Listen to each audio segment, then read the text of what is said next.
The one thing that is for sure in the emergency room is that each shift you see different types of patients.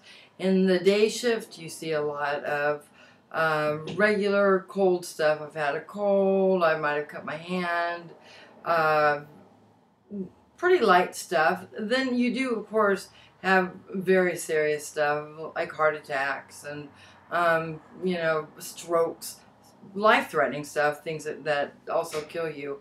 And then as the night goes on, you start seeing things that are affected by the amount of alcohol people start to consume or drugs that they start to consume. And on the weekend, it's just a little bit worse.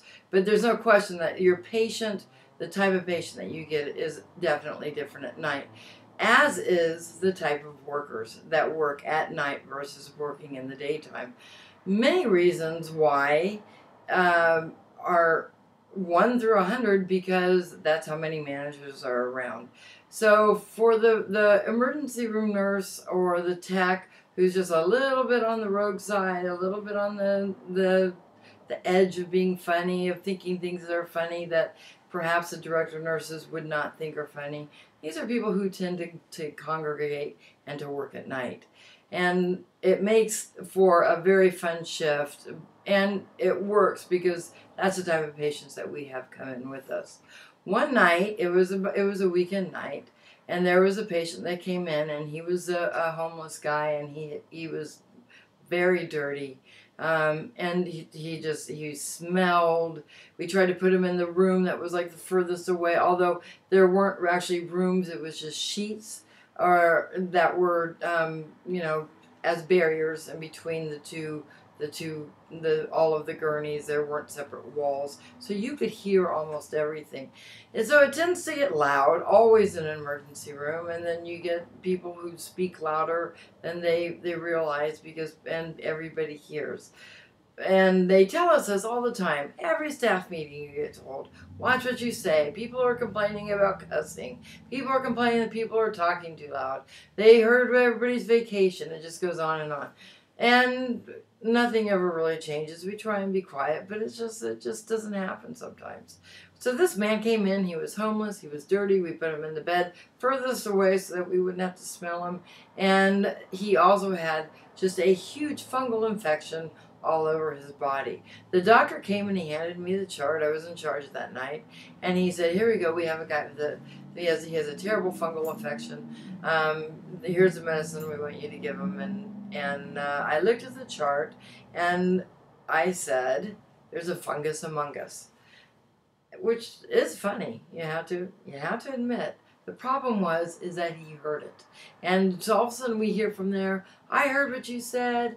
You think people can't hear you, and I hear you making fun of me because I'm dirty, and I have a fungal infection, and I debated, do I go over there?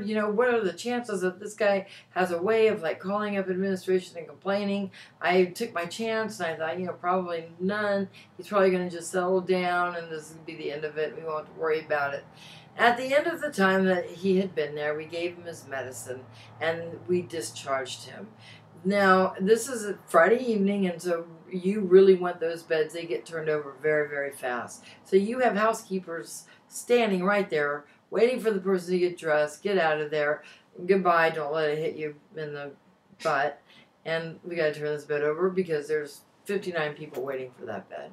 So this guy gets dressed, he opens up the shade, he sees that person standing there, which was the housekeeper, who had no clue that any of this other stuff had happened.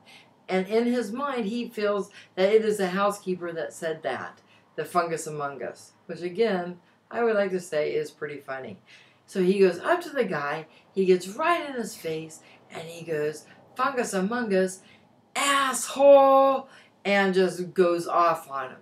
Now the guy's standing there, and he looks behind him because he thinks, well, certainly he's not talking to me.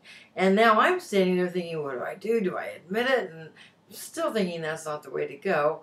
And so I was like, walk over there, and I grab the housekeeper, and I'm like, you gotta just like come on over here and let's stop in room 2, and the guy's still yelling, asshole, asshole, I can't believe you said that, fungus among us, it's not funny.